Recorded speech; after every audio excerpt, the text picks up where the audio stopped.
December 21st, 1968, NBC Studios, Burbank. The red recording light glowed like a warning as Andy Williams prepared to deliver the most intimate moment of his Christmas special to 40 million families gathered around their television sets. Silent Night was next, the song that would close the show, the moment that had to be perfect. But Dean Martin was stumbling through the studio corridors, drunk and broken, about to turn Andy's carefully orchestrated evening into either a disaster or something extraordinary. Nobody could have predicted which. The NBC Christmas special was Andy Williams's crown jewel. For 3 years running, his holiday show had become as essential to American families as turkey and tinsel.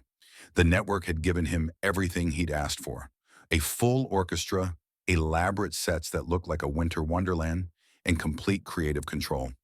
This wasn't just television. This was Andy's gift to America, wrapped in song and delivered with the warmth that had made him the undisputed king of Christmas entertainment.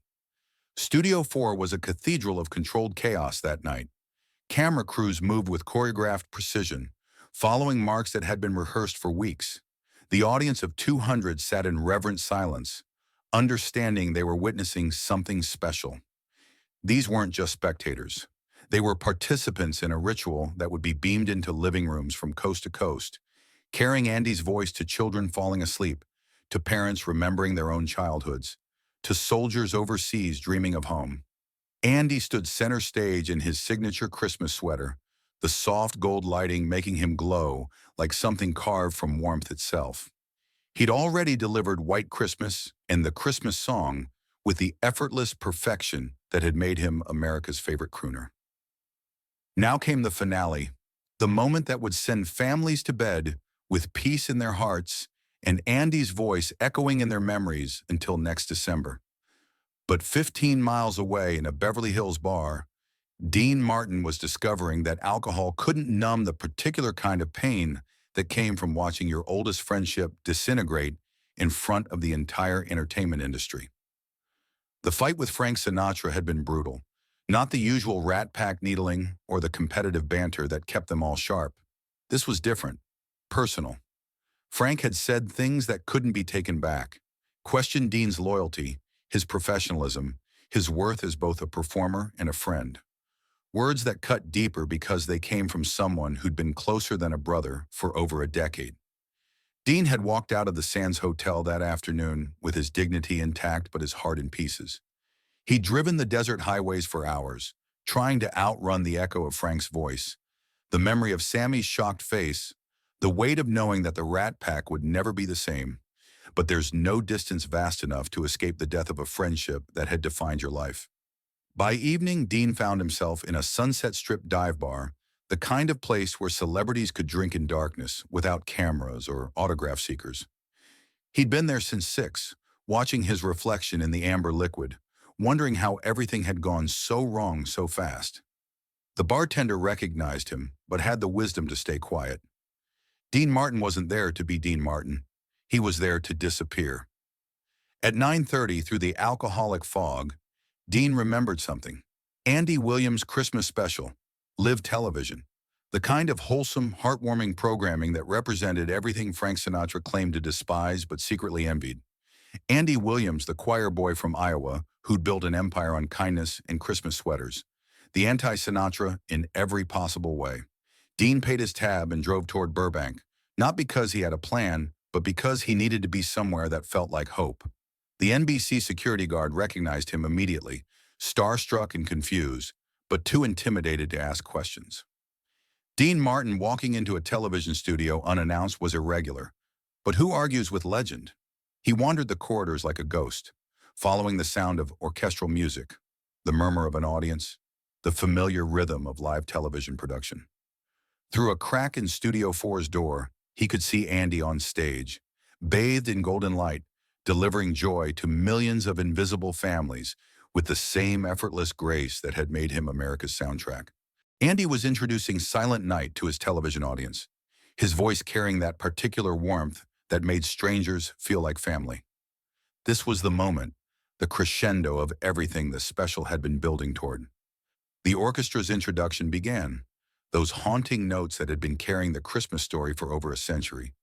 Andy lifted the microphone, opened his mouth, and began to sing. Silent night, holy night. All is calm, all is bright.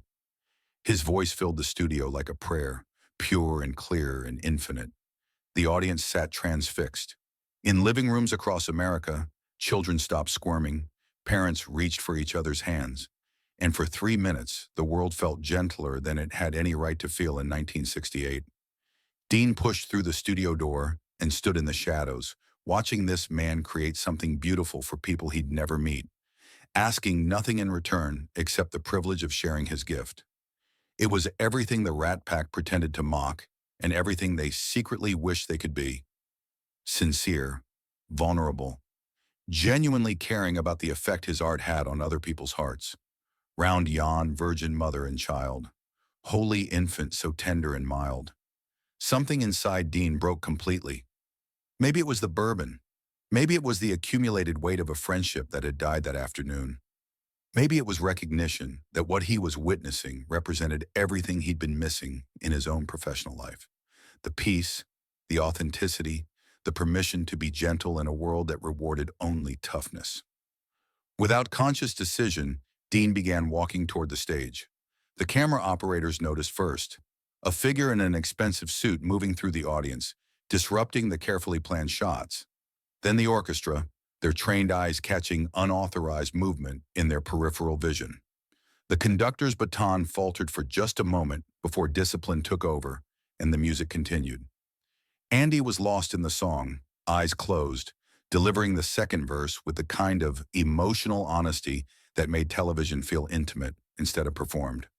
He had no idea that his carefully controlled evening was about to become something unprecedented. Sleep in heavenly peace.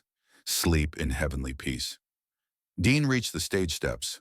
The lighting director, confused and panicked, watched through his headset as an A-list celebrity climbed onto the set of a live television program without authorization, invitation, or explanation. In the control booth, producers were hissing into their headphones, trying to figure out whether to cut to commercial or call security or pretend this was somehow planned. Andy opened his eyes and saw Dean Martin standing 10 feet away, swaying slightly, his famous cool completely absent, replaced by something raw and desperate and human. For a moment that felt like eternity, America's Christmas angel and the king of cool looked at each other across a distance measured not in feet, but in the gulf between two completely different ways of moving through the world. The orchestra played on, locked into the song's gentle momentum. The cameras kept rolling because nobody had told them to stop. 40 million people watched from their living rooms, unaware that they were witnessing something that wasn't supposed to happen, something that would never happen again. Andy had options. He could signal security with a glance. He could stop singing and handle the situation with professional efficiency. He could smile politely and continue performing, ignoring the intrusion until it resolved itself. Instead, Andy Williams did something that revealed everything about who he was beneath the Christmas sweaters and the wholesome image. He stepped sideways, making room at center stage, and gestured for Dean to join him. Not a frustrated gesture, not a resigned accommodation of an impossible situation, an invitation, warm, genuine, immediate. Andy Williams had just turned his Christmas special into a duet with an uninvited guest who was clearly 3 sheets to the wind, and he did it with the same gracious hospitality he would have shown a neighbor who dropped by for coffee.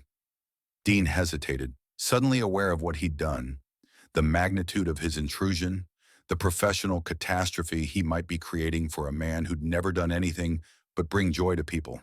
But Andy was nodding, smiling that genuine smile that had nothing to do with cameras or ratings and everything to do with recognizing another human being in pain and choosing compassion over professional protocol. Dean walked to Andy's side and Andy handed him the backup microphone without breaking eye contact or missing a note. The gesture was seamless, natural, as if this collaboration had been rehearsed for months instead of improvised in real time on live television. Silent night, holy night. All is calm, all is bright. They sang together, Andy's clear tenor blending with Dean's bourbon-roughened baritone, creating something that had never existed before. 2 voices, 2 completely different entertainment traditions, Two men from different worlds finding harmony in the most unlikely circumstances imaginable. In the control booth, the panic had shifted to awe. The cameras captured every moment, every subtle interaction, every note of this impossible duet. The producers stopped trying to fix the situation and started trying to preserve it, understanding they were witnessing television history. The audience in Studio 4 sat in stunned silence, processing what they were seeing. Dean Martin, the untouchable cool cat who never showed vulnerability, singing Christmas carols with tears in his eyes. Andy Williams, America's wholesome sweetheart, sharing his spotlight without hesitation or resentment. Together they created something more powerful than either could have achieved alone. Round Jan, virgin mother and child. Holy infant, so tender and mild. Andy was watching Dean as they sang, seeing past the legend to the broken man underneath. Dean was looking at Andy with something approaching gratitude, amazed by the generosity being shown to someone who had every right to be angry, embarrassed, or protective of his carefully planned evening. Sleep in heavenly peace. Sleep in heavenly peace. The final notes hung in the studio air like incense. The orchestra held the last chord until it faded to nothing. Then silence, profound and sacred, as if everyone present understood they had witnessed something that transcended entertainment and touched grace itself. Andy was the first to speak, his voice gentle but carrying easily to the back of the studio and into 40 million homes across America. Ladies and gentlemen, sometimes the best gifts are the ones we don't expect. Tonight, my friend Dean Martin reminded me that Christmas is about opening our doors and our hearts to whoever needs them most. Dean stood there, microphone still in his hand, overwhelmed by the kindness he'd been shown, the professional generosity that should have been impossible in a business built on competition and control. He managed two words, barely audible but clear enough for the microphones to capture. Thank you. Andy put his arm around Dean's shoulders, a gesture of friendship and support that felt completely natural despite the cameras and the audience and the millions of people watching. Together they took a bow, not as star and intruder, but as two performers who had just created something beautiful together. The credits rolled over their embrace, and the Andy Williams Christmas special entered television history as the night Dean Martin crashed Christmas, and Andy Williams proved that grace under pressure isn't just a performance technique, it's a way of being human. Years later, Dean would say that December night at NBC saved his life. Not dramatically, not in a way that made headlines, but quietly, in the way that kindness saves people every day. Andy Williams had shown him that strength didn't have to mean coldness, that professionalism didn't require cruelty, that there was room in the world for gentleness without weakness. The friendship that began that night lasted until Dean died in 1995. They never talked publicly about what happened on that stage, but every December, Dean would call Andy to wish him a Merry Christmas and to thank him again for proving that sometimes the best response to intrusion is invitation. Andy Williams taught us all something that night about grace under pressure, about choosing compassion over control, about the power of making room for the unexpected. He showed us that true professionalism isn't about protecting yourself from disruption. It's about transforming disruption into something beautiful. Sometimes the greatest performances aren't the ones we plan. Sometimes they're the ones that happen when we choose love over fear, inclusion over exclusion, and grace over grudges. That's what happened on December 21st, 1968, when Dean Martin crashed Christmas and Andy Williams welcomed him home.